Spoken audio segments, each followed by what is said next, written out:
Morning, everybody.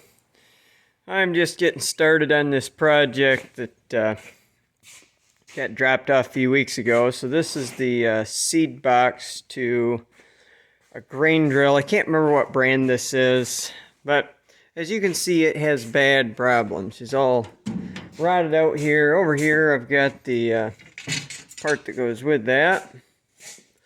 So this is the gate. I don't know what you'd call it exactly, but anyway, it slides on here, regulates the flow, but when you've got gaping holes next to it, it don't work so hot. So anyways, when they originally contacted me about this, I suggested taking it to a sheet metal shop because I don't really feel like I'm the best qualified person to do this. But after lots of phone calling and getting nowhere, they said, hey, will you please tackle it? So I'm tackling it.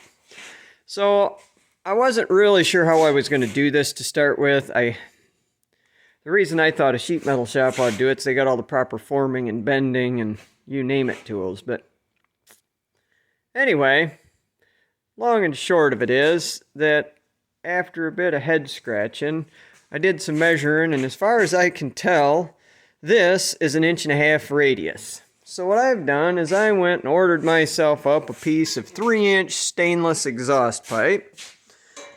And I'm intending to cut this thing. I've held the exhaust pipe up against the end of it and marked where its radius and this thing's radius start to diverge from each other. So I've got it marked out on each end like that. I'm going to strike a line across there, and I'm going to slice this thing all the way across there and there and take this whole bottom cap right off this. And then cut a corresponding piece out of that chunk of exhaust pipe. I could have just used normal exhaust pipe, but I thought, heck, stainless ain't that terribly expensive. I put that on there, and they will definitely not have this problem again. So there's going to be some challenges. I got to replicate these holes. They didn't seem to think that me getting that exact was that big of a deal, but we're going to see what we can do. I think, I've never run one of these, but I think the taper to the hole probably has to do with giving you a more linear flow change as you slide that thing open. But I'll see what I can do. I'm going to try experimenting a little and see if I can use the piece I cut off as a template and plasma cut these holes, but we'll see. If that doesn't work, my backup plan is to just drill some, I haven't even measured this, but drill a hole that's basically the width, so it's 3/8 of an inch on that end, and it's something, I don't even know what that is, about 9/16 of an inch on that end. And basically drill a 3/8 and a 9/16 and then do some filing and grinding. And I really don't want to have to do that. Sounds like a lot of screwing around, but anyway, so that's the idea. And then of course I got to recreate these tabs are what hold this thing on. And those, we'll see. I'm kind of doubtful about saving them. They're pretty crusty. They're spot welded on. I could save these ones, but man, these ones are so bent up and so rusty, I'm not sure they're worth saving. So we'll see. I may or may not reuse those. I might just make some new ones. But anyway, I'll keep you posted. Sorry guys, forgot to turn the camera on. I laid this thing out, figured out where I wanted to cut it off, and then took the plasma cutter and gave myself a straight edge as a guide. That's what I was using this for. So plasma cut along the sides, and then I just abrasive the cutoff wheel at loose at the end. So that's the junk piece. Hopefully now we're going to put in a good chunk to replace it.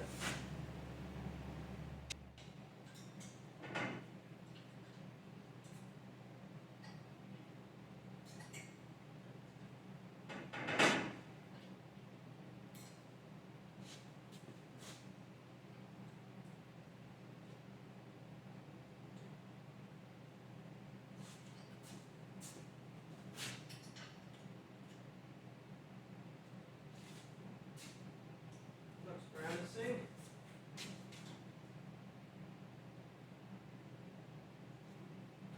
Just kind of checking to see if the overall dimensions look like they match what I'm doing here. I would say passably close. I'm not going to go as far as say it's perfect, but pretty good.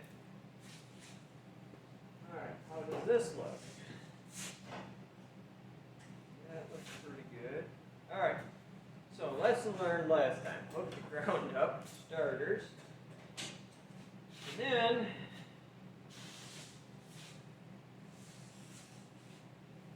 we're going to stitch cut this a little.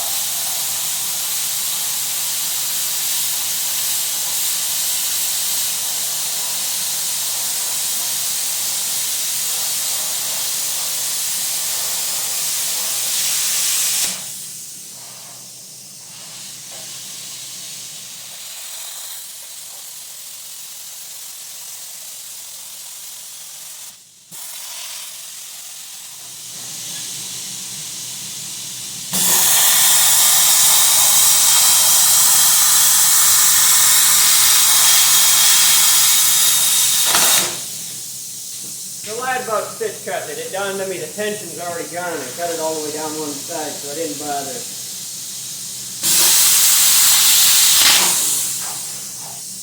So, if I'd thought of that, I wouldn't have left that little start.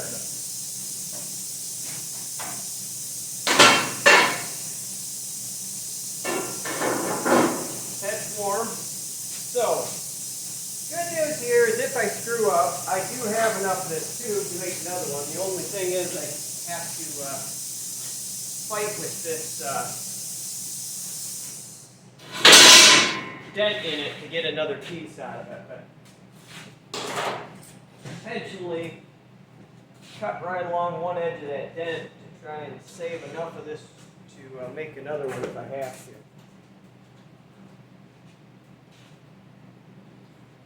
I gotta double check. I think what I'm seeing is that this thing has got some like flat spot fluid here. Yeah, that's what I thought. So cutting it has introduced a bow in it this way. Kind of makes sense. You've superheated the edge and then let it cool. That's going to be a pain in the keister. I think we'll try grinding the very edge of it off and see if that fixes the problem. Not super hopeful, but let's try. Let's see if I run down that edge. Just get rid of the most extreme heat affected zone, if that helps.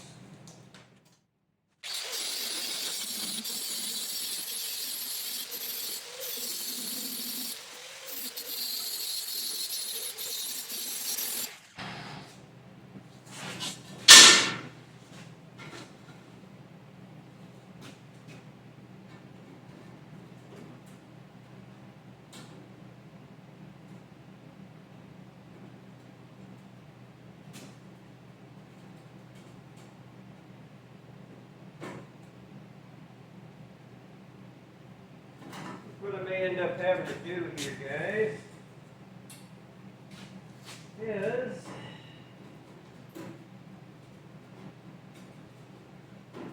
tack it in place on the ends and then clamp the center down. Just, it ain't playing nice.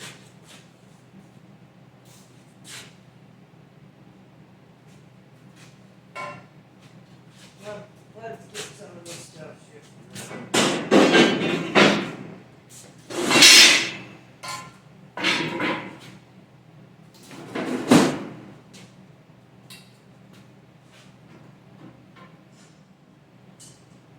We're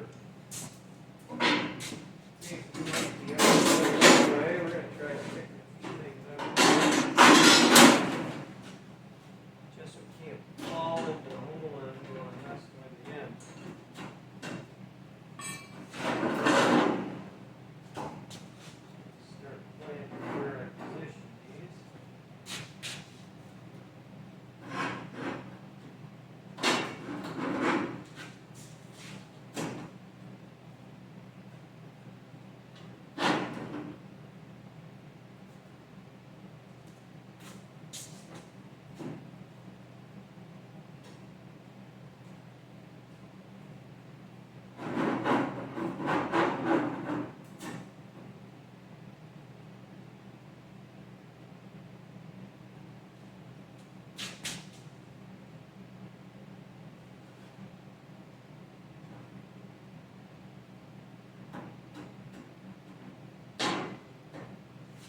got some twist in it. I'd have to think it over. I'm assuming that's got to do with cutting it from opposite ends, that the heat traveling through it probably warped it a bit as I cut it off, and I noticed it doing it while I was cutting. So I'm just going to have to tack it in the spots that touch and then start dealing with the other problems.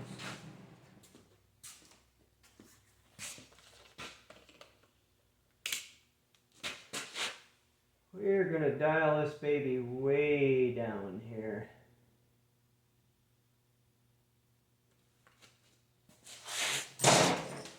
Fortunately, I'm set up with 035 wire because I don't do sheet metal work. I ought to be running some 023 on this, but 035 is what I got. It's what I've got in the machine. So it's what we're going to use, but I ain't suggesting it's the right idea. It's just me doing what I've got to do to make this fly.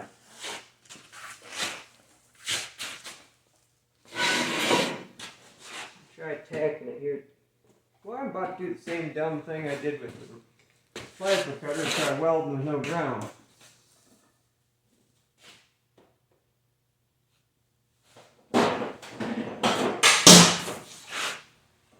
Tell ya, I need to wake up and drink some coffee this morning, it seems like.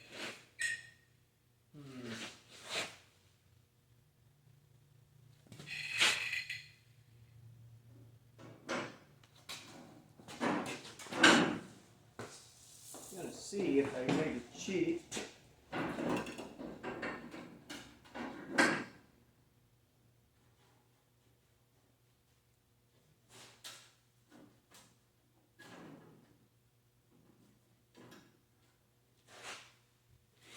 Just to help with the holding part a little bit. We'll see.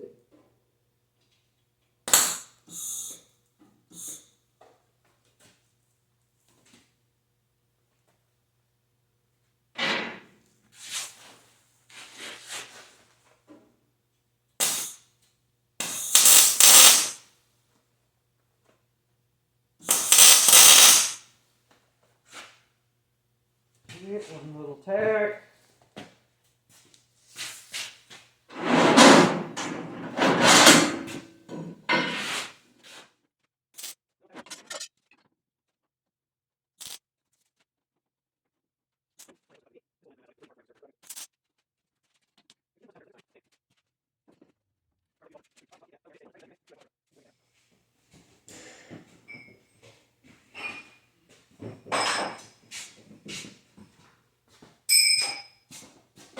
See, I use ratchet straps a lot. I can get around this thing with a ratchet strap and make her decide to squeeze up here.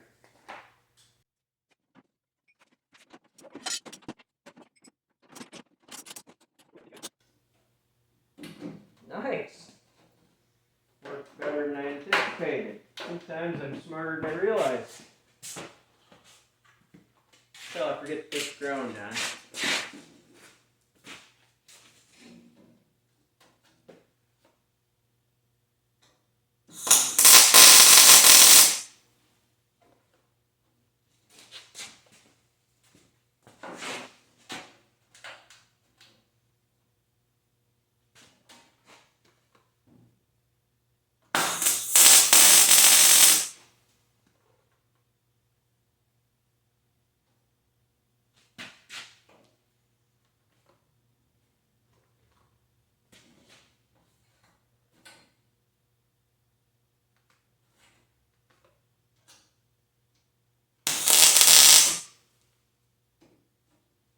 Having a hard time expressing just how thin this is. Like, this whole machine had clearly been like sandblasted and repainted.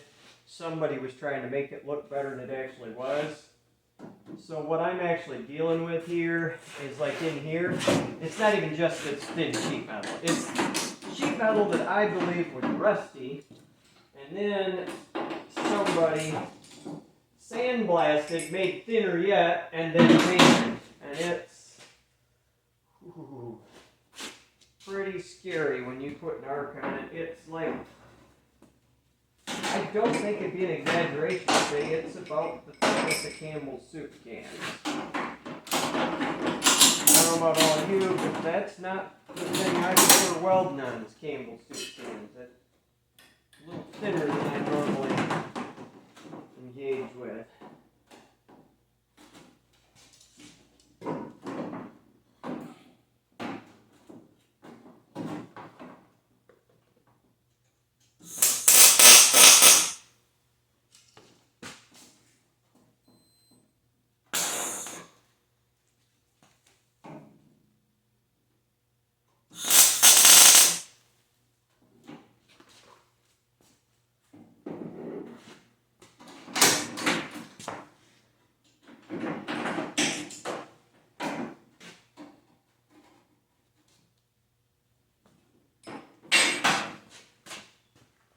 One of these days, I've had them in the past, I just never had that much use for them, and I didn't have a lot of shop space, but I need to get another one of them, like, oh, I forget what model they are, like the little Lincoln Buzz Box. I call it Buzz Box, but they're little tiny welders, something like that, just for doing this type of work.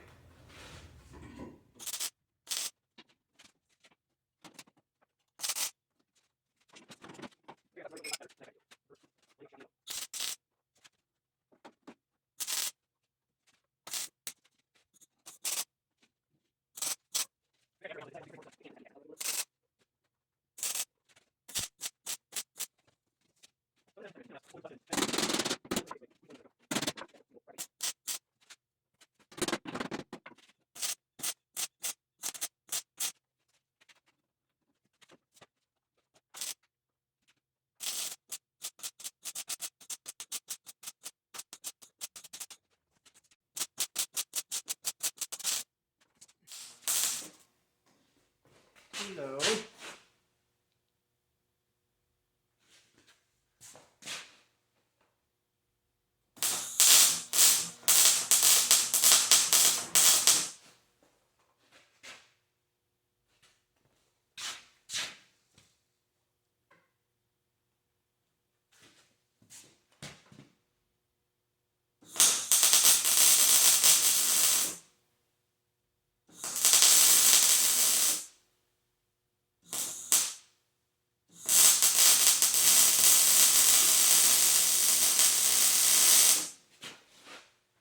Hear that? That's the sound of magic happening.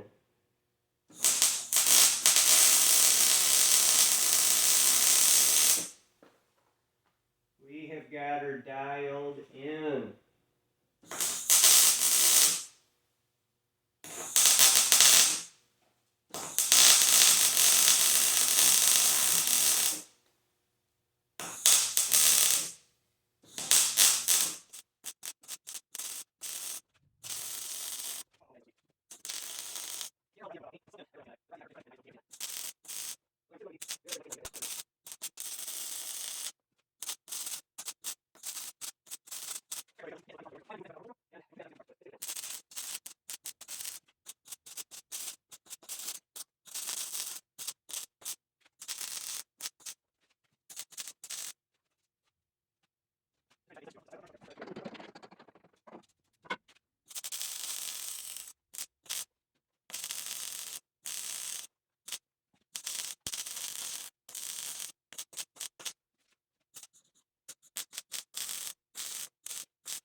Show you what we're accomplishing here. I realize this looks ugly, but Any of you that can do as good or better of a job with the gear I've got to do it with, you're welcome to come try it. But you can see what I'm fighting over here like this. You can see this is just, it's rusted out, it's gone. This was same thing here, like all paper thin. Here's where it burned back into the edge on me.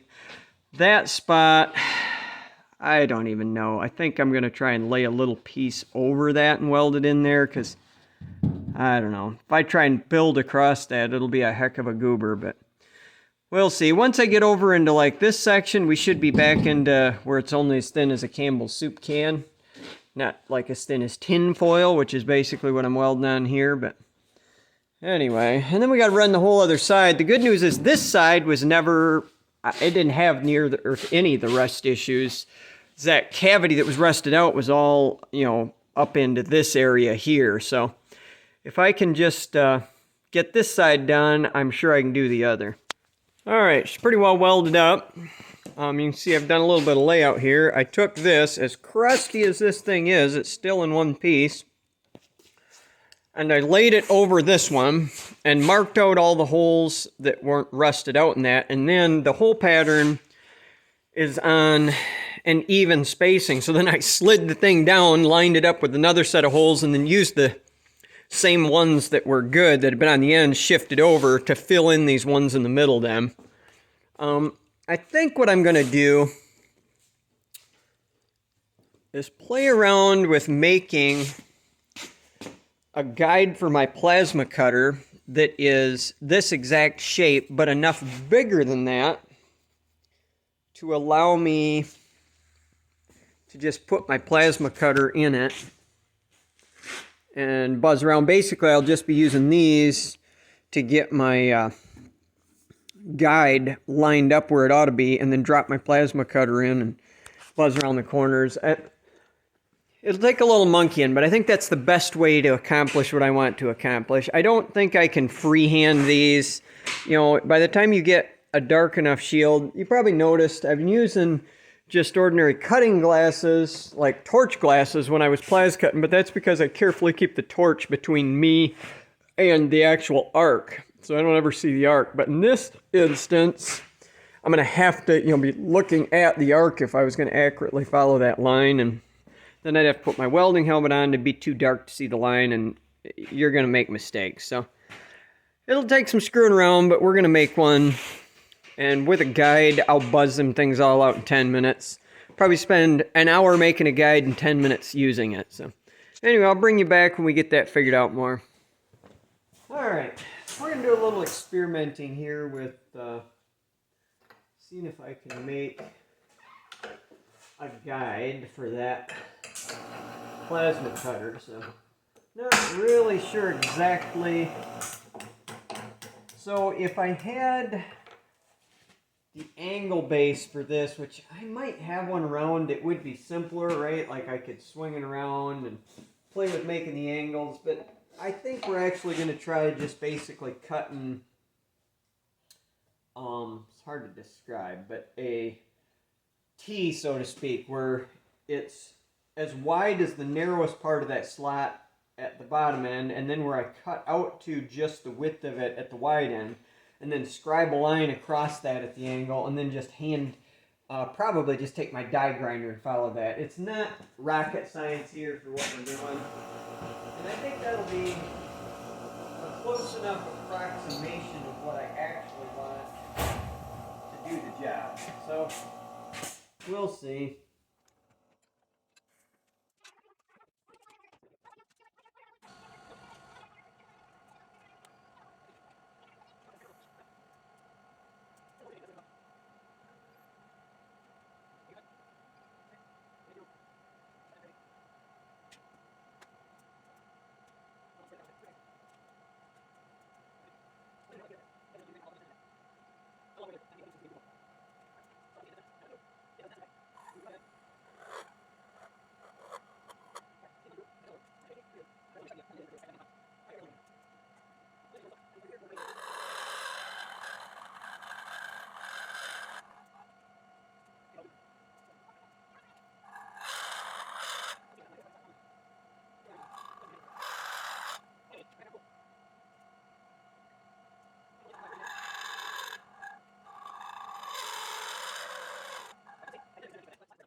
to get my Daikin Blue to dry out, and we're going to cheat.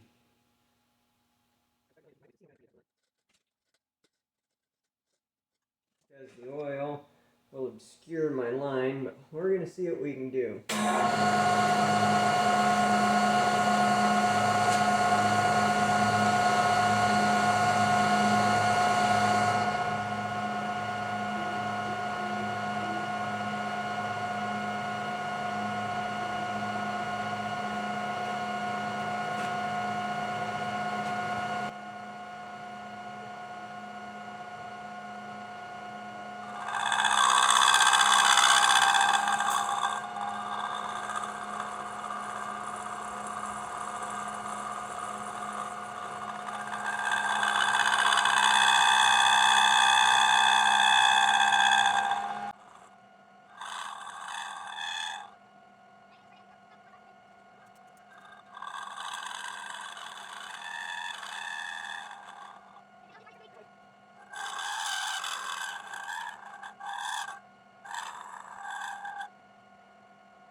I tell you guys, this is where them ball screws really shine.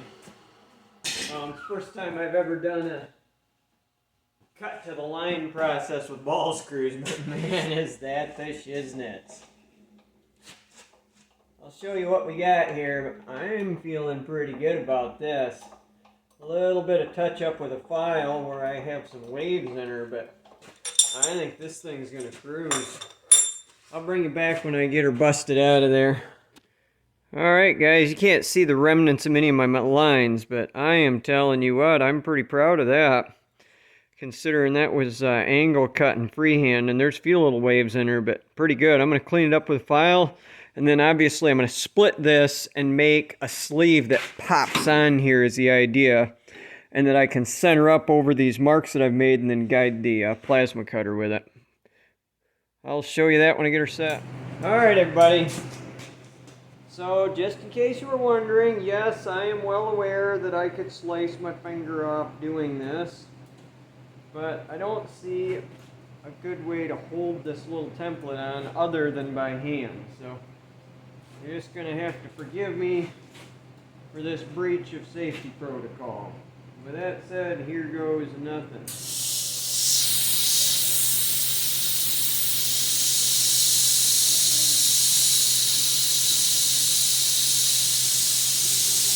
One of the things that falls in the easier said than done category.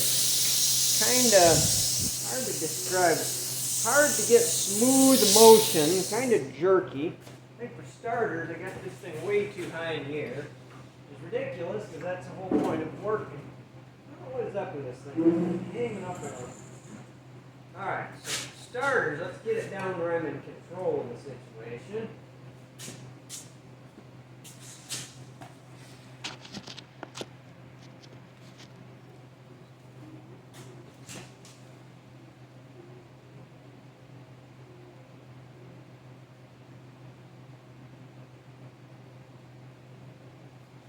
Okay, and now we'll try a little more of that.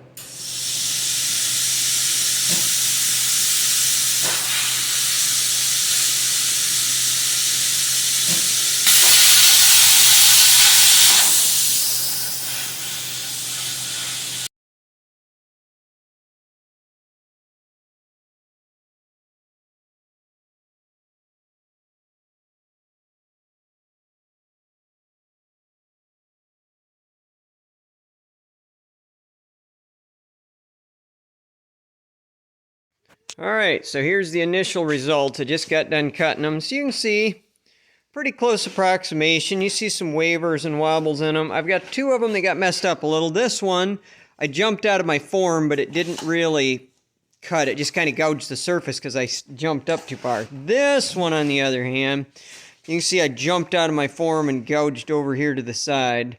That's the only one that got really ugly. I think I'm going to come in here and zap up that edge a little bit and then just hand grind it. So basically, you know, it's just a flow control for seed is all this is, and they assured me that it was not precision to begin with. So I'm pretty happy with the results considering, this is what we're copying, and my measurements say I'm pretty doggone close to what they had. So I'll keep you posted as we make more progress.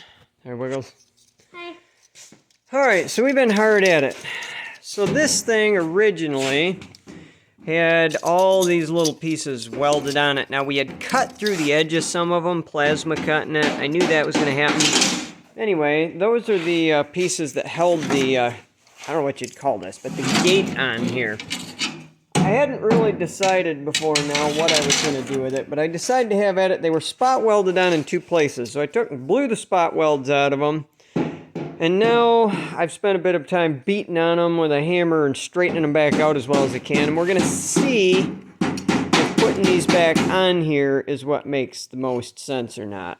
I'm not promising this is what we're going to do yet, but I figured I ought to at least see how it looked. So basically, they went like that. You had one on each side. And they were basically, as far as I could tell, evenly spaced between the N2 gates. Right, stop beating on it. You're making stuff move.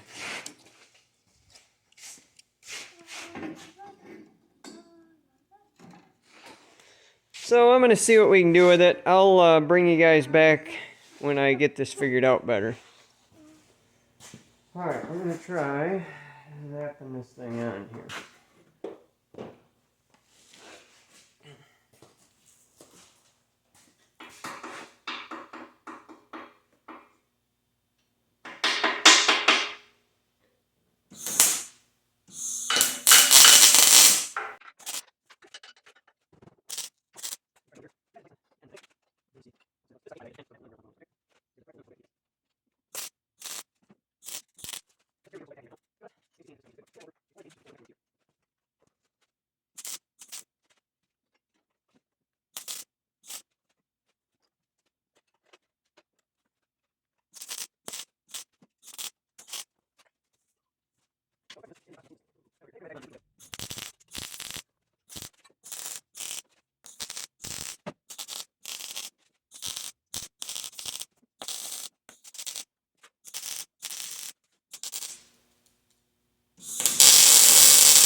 Alright, that's what I thought. She's locked up pretty tight. That makes sense, because I have... Now what I'm hoping I can do... Go on and play with these a little bit now that they're attached.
See if we can fix them up a little.